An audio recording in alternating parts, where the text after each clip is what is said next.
Going into 2012, Carl Edwards looked to be a definite contender for the NASCAR Cup Series championship.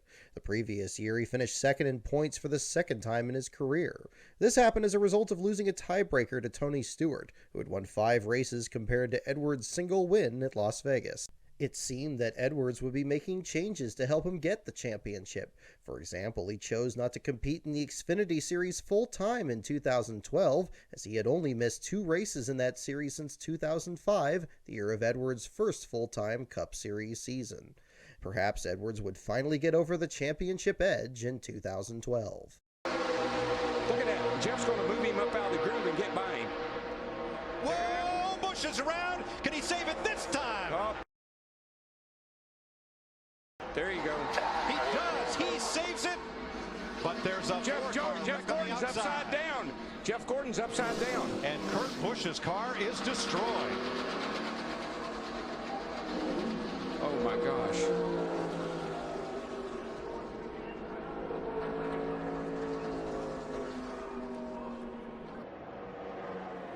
Laps to go. Oh, trouble. Big trouble. Big trouble. Mid-pack. Sliding and spinning into the infield. McMurray. And sliding up the racetrack. One car going to coast to the bottom. That's Erik Almirola. Regan Smith was in it. And Kasey Kahne. The left side of his car torn up. And we're back under caution for Regan the 9th time at lap 188. Almirola, the one car there, McMurray's the one I saw. Man, he was spinning around like a top. Carl Edwards has damage to the right front. Our pole sitter.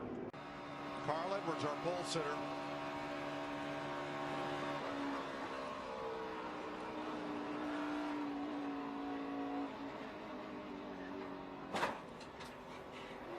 He almost made it through. Got some damage right there near the end of it.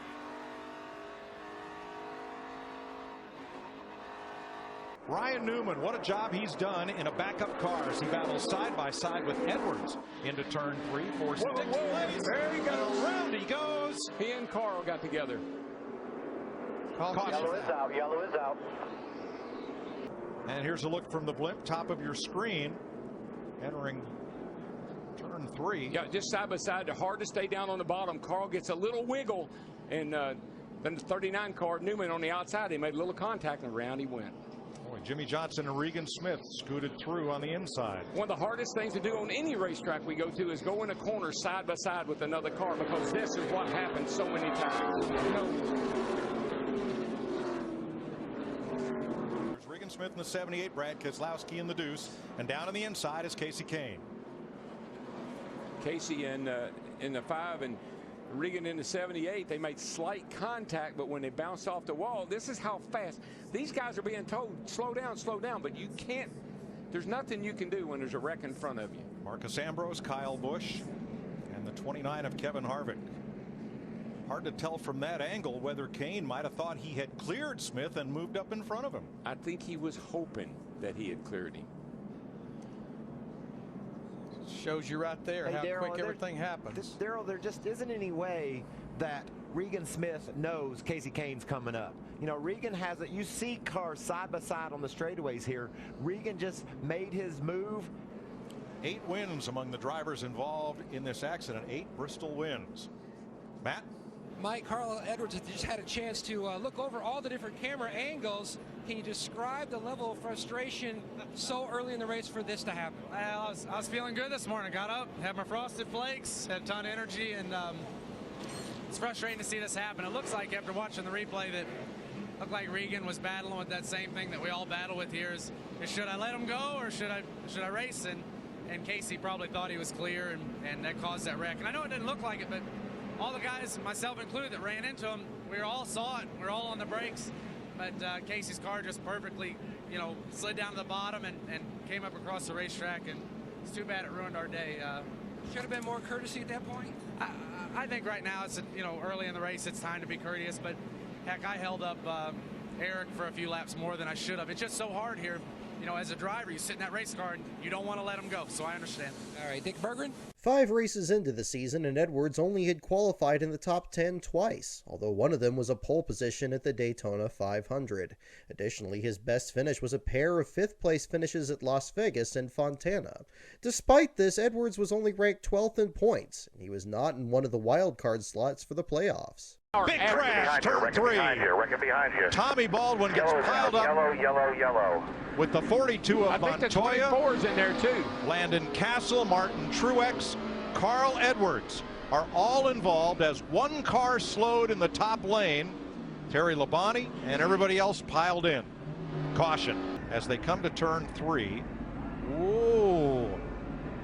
Looked like Blaney might have hooked Was that Castle? I think it was, and Yep. that started that. And then Jeff Gordon gets pounded by Martin Truex Jr. He hit that wall hard, Jeff Gordon did. Now he drove away. Jeff Gordon is okay. Here's another look. Almirola way down inside, and it was not Castle, but Almirola and Blaney who trigger this.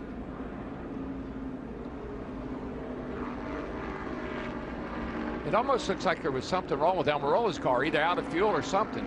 We were seeing a lot of drivers that appeared had something going on that last lap before this. Boy, watch Jeff right here. He gets turned up the hill. Oh, trouble for the defending winner. Carl Edwards has brought the caution out. Whole right front's on fire on that baby. Blow up, is that what you said, bud? Yeah, it's either that or, yeah, I think it blew up. I think you're right, Carl. Darrell, you talked about it earlier in the day. This is a race where engine guys get a little aggressive to see how much they can push the envelope. I heard one of the tuners say we always have parameters and we can only go so far when we get ready to race. Tonight, we have no parameters. Make the most power you can make and keep your fingers crossed. And all these engine builders know, you know, we've got some really good 300-mile parts. We got some good 500 and 600-mile parts. We're going to throw everything at it tonight, and it's only got to last a little over 200 miles, right? This is a tune-up, baby. And tune her up and let her go. Man, that thing exploded. Look at all that fire coming out of there. Yeah, it's a lot of hard parts there come apart. Something really important broke in that motor. Yes, it did. Carl Edwards, our winner from a year ago, probably will end up dead last tonight.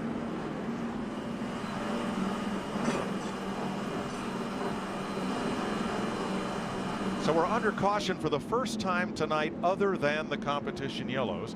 Pit road will be open this time as they come around to complete lap 27. We're under caution at lap 163 because Carl Edwards said something broke.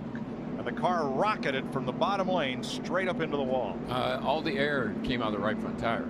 That's what broke. And up the hill he went.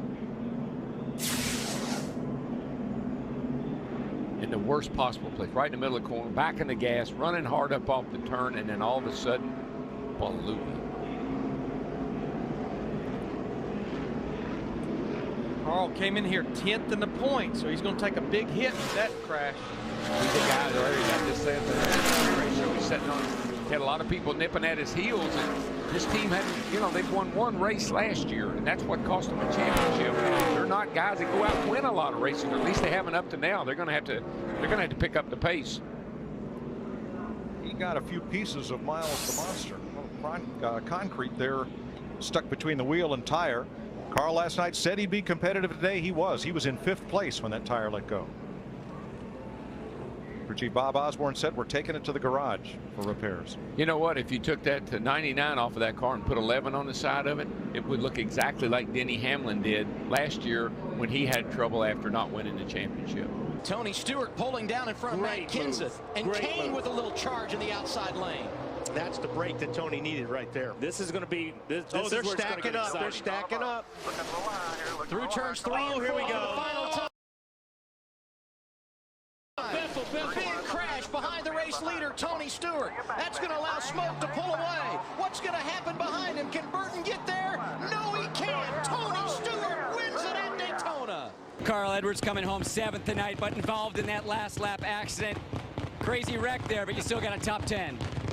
An accident. That's a nice word for what went on there. It was insane. And at the end, I mean, this subway car was right against the fence, and it felt like people were just piling into the car. And I thought, if I can just keep it against the fence and keep going straight, we'll be okay. And we keep moving up the pylon. They're showing us 6th now. So overall, a good night for Ford in general. I'm glad to have Subway on this Ford, and I wish we'd have got a win for him. But hopefully, we'll go get a win next week with our Fastenal Fusion.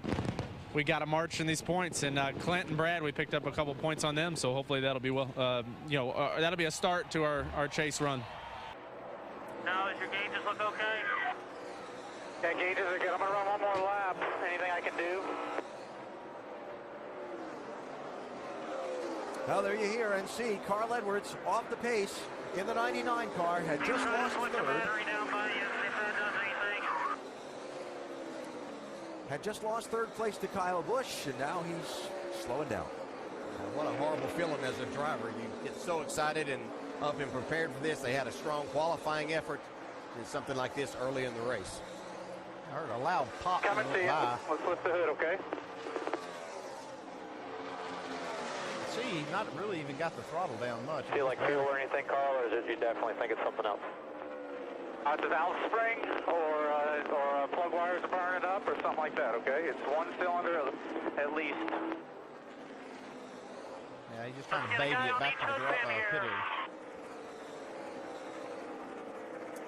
Not the way that Carl wanted his Indianapolis to unfold, and certainly not for Chad Norris.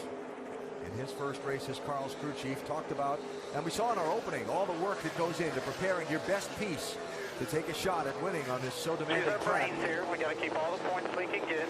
Choose our brains. Yeah, still got to stay focused. You heard right there, Carl say, hey, we got to get all the points we can. Just figure it out. If we can fix it, let's fix it. It is a big letdown, though. Here he is, Vince. You heard the radio transmission between Carl Edwards and his crew chief, Chad Norris, about Carl trying to provide a diagnosis from the cockpit. The hood is up and they are inspecting, but as you guys indicated, certainly not the kind of performance or result this team needed as it pursues a spot in the chase. Edwards began the day 11th in the championship, 46 points from 10th place. Remember, the top 10 on points make the cut to race for the championship. The final two drivers, most wins of drivers between 11th and 20th. Carl with no wins this season, now falling further behind that 10th place. Try to cut it off one time, Carl, and restart it. Yeah, the process here, Shut the master off and then restart it. They're trying to figure out which cylinder is dead. That's the first thing they're trying to do. And if they can't identify one particular cylinder that's for sure that's not hitting, they'll go back to look at other things. And that's what they're trying to do here. They don't see a smoking gun, so they want to say, okay, let's reset it and see if it's something in the computer. All right, clear out 4,500. Clear out 4,500. Jack Roush, team owner, so involved in engines. Watching as his car now heads back out onto the racetrack, having lost a couple of circuits to leader Denny Hamlin. Greg Biffle's teammate Carl Edwards didn't fare quite as well this afternoon. Some motor problems. I saw you debriefing with your crew chief and team engineers. What'd they tell you? They haven't told me anything yet. We know it's some issue. We think it's some issue with the ECU. We changed that along with the spark plugs, and the engine started running better. But the biggest thing is we're talking about there is our strategy now. I don't think we're points racing anymore. I think we are officially racing only for wins. So we were kind of going over what happened while it was fresh in our minds to determine the best strategy. But we had one thing. We had a very fast race car. Greg finished third with his car. I felt like ours was as good as his 3M Fusion. We had a lot of folks here from Fastenal. And right now we're going to talk to the guys. Chad and I want to make sure they know that we do not quit. We keep going. We don't give up. We put our best effort out there, and if it's meant to be, it'll be. You talk about that strategy moving forward. This drops you from 11th to 12th in the standings. What will that strategy be here in the remaining 6 regular season races? I think it'll involve lots of pushing on the right pedal and turning left and just going as fast as possible. I mean, we've got to take chances. We've got to go race, and we can do that. We can race like that, and it'll actually be a big relief in a way, because there's no other choice. We just go out and race for wins, and I wouldn't bet against us. We can do it. High risk, high reward, but you heard it from Carl. He's going for wins here as we get closer to September. After 20 races, Edwards had qualified in the top 10 just 7 times. Meanwhile, he had not gotten a top 5 finish since Fontana, the 5th race of the season. Edwards continued to be in 12th place in the standings. It began to appear that if he wanted to be in the playoffs, he would have to win a race and try to get into one of the wildcard slots, as he was 61 points behind 10th place driver Clint Boyer. For reference, a win would pay 47 points. Carl Edwards is losing several spots. 99 car is off the pace. Brad Keselowski running in 5th position. And there's Carl slowing down. Yeah, he definitely got an issue. Mike, you know what's going on with this 99? Yeah, they think it's a battery. They asked him to switch batteries, but that hasn't corrected the problem. But no voltage on the 99 right now, and that's a serious concern. Yeah, similar problem with Clint Boyer. He lost 4 laps changing that battery. And Carl Edwards, with Tony Stewart struggling tonight, had kind of put himself in position to maybe had a shot at racing into the top 10 on points at Richmond next Saturday night. But if he ends up losing laps here and falling down the leaderboard, it's going to back up to, again, be win to get in for Carl.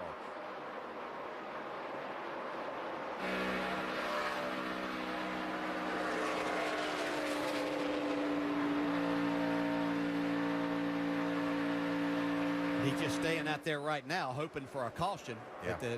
That might fall before he could go a lap down, and then they would have caution time to make a battery change. I mean, if they get him to the end of the race. Just ride it out here for a few laps, see if it'll keep running, at least at some pace. Denny Hamlin, Martin Truex Jr., 11 and 56. About to put Carl Edwards a lap down. 99 still limping around the racetrack at reduced speed. And showing some smoke. Yeah, that's not a battery issue there. That motor's giving up. Shut it off here. Just shut it off. Get to the apron. No, that's bad luck right there. Yeah. Yeah, I sure don't see that happen very often. And it's like I said, he'd almost raced his way in to a position where he had enough points to get in the chase. Take it to the garage if you already missed it. Come to us. Yeah, more than likely. I mean, you know, anything can happen next week, but even a win at this point in time might not even be enough. Now, let me come out the pipes pretty hard, I think. It's an oddity to just take a look at. Guys that finished second in the championship. Hey, Messick, we done? Yeah, we're done. All right, guys, we need to get it back to the garage here. It just doesn't go well for them the year after. Remember Denny Hamlin, the runner-up in 2010, the difficult year he had last year. Carl Edwards not in the chase at the moment and winless so far this year. And the pattern goes back. Yeah, I mean, it's got to be something to this. It does take a lot out of a team and driver when you work so hard, get so close, and don't get it done. An engine problem sends Carl to the garage. He will fail to finish a race for the first time since October 2009 at Charlotte, 102 races ago. Wow, I didn't realize the streak was that long, but that's going to hurt. That really leaves a mark. And it'll all come down to Richmond for Carl. By the way, a race where in the spring race there, he led the most laps, and a confusion and controversy over a late restart, and he was penalized for jumping that restart. Saw him not get a chance to win. Still going to be tough for him, though. Even if he gets a win at Richmond, and Kyle Busch has a good night like he's having tonight, it may not be enough. Mike Massaro's in the garage. And Carl Edwards out of the car. He's already debriefed with his engine folks. It appears to be a piston problem. Out of this race, but not out of the chase yet. You still got one more race to qualify here. What are your thoughts now, big picture, going to Richmond? Real big picture? I'm not a real religious person, but I feel like somebody's trying to teach me a lesson. And you know, this year has just been amazing in a bad luck kind of way. But the big picture is we were fast. I was having a good time out there tonight. My pit crew was great, and we're going to Richmond where anything can happen, and hopefully whatever happens involves us winning the race and making this chase. We don't quit, you know, not for Subway, fast and all for Ford, everybody, but it's just almost too much to put into words. It's so frustrating and so shocking that this could happen tonight. So what's it like going to a short track, Richmond, the final race of the regular season, knowing you got to win? I'm probably going to drive pretty hard, and it's gonna be fun. I mean, I'm just gonna go out there and hang out and do everything I can to win, and heck with the consequences. We'll go racing, and maybe we can do something spectacular. But we didn't need this, but at the end of the day, it's not the worst thing in the world. Bad day at the races is still better than a good day, you know, with a real job. So we'll just go represent everyone the best we can. Hopefully make this thing. Thanks for your time tonight. Thank you. Alan? Gotta like that statement. Keep it in perspective. And for Carl Edwards, 2012 has been a lesson in bad luck, I guess you could say. And, you know, when you look at Richmond, he led 206 of the 400 laps there in the race back in the spring. And again, was racing for the lead on that late restart when he got black flag for jumping the restart. So he's got a shot. We'll see how it plays out next Saturday night. Edwards finally got that long-awaited first win of 2012, but ironically, it came in his only Xfinity Series race that season at Watkins Glen. On the Cup Series side, in the final 6 races before the playoffs started, Edwards only got 2 top 10 finishes, with his best being a 6th at Michigan. At the end of the regular season, Edwards was only 14th in points and would miss the playoffs for the first time since 2006. However, there was nothing to say that he could get a win or two during the playoffs despite this. You go to the front, you go to the back, you'll go to the front. Oh, trouble. Yep, there we go. Carl Edwards. Cole win. Yeah, he got hit, I believe, by Casey Mears right there. There was contact between the two. He had been running 10th right before that happened. Just make sure you got brakes. Got brakes. It knocks the toe. The toe's knocked a little bit. Change the... He's got a lot of damage to that right rear quarter panel, too. I mean, basically gone. Let me hear first. Get the fenders clear of the tires. He had some work to do on that car. But I tell you, that 33 car hit hard. You know, well, at first, let's look at how this happened. Yeah, there was a little contact on the entrance to the corner. They got the 33 loose, but then as he tried to get back in line, the 13, it kind of filled that spot, and then that's when things started happening. Oh, look at Sam Hornish, just barely getting by. Trouble. 1-32. Caution. Around. Along with Carl Edwards. Dude dove in there and hit him, and he was spinning when he hit you. You're good to come around there. All right, are your tires up or now to pick the right time, or are they flat?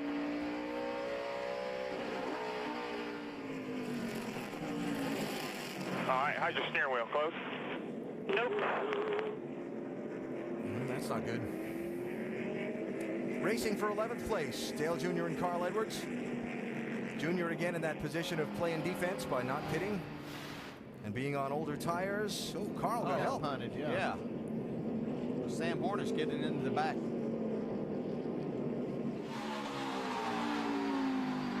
Looking inside now. Inside. He got hit by the 20 to the brake. Oh, trouble. Mark Martin out of control off turn 4. Back into traffic.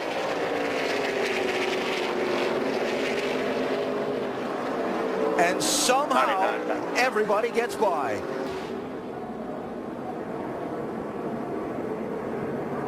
Wow. I think everybody just ran out of room. That's a tough place on this track, too, is where that track flattens out off turn 4. Really kind of forces everybody together. And that abrupt transition into that grass. See it just destroying another front end. A lot of good driving behind this to avoid hitting Mark Martin as he spun down the front straightaway right back in front of a lot of traffic. For 2012, Edwards had a best start of 1st in the Daytona 500 and a best finish of 5th place. He also led 254 laps throughout the year, of which 206 came at the first Richmond race. Edwards would end the season ranked 15th place in the final standings with 1,030 points, his worst ranking for a full season to that point, and as it would turn out, for his entire career.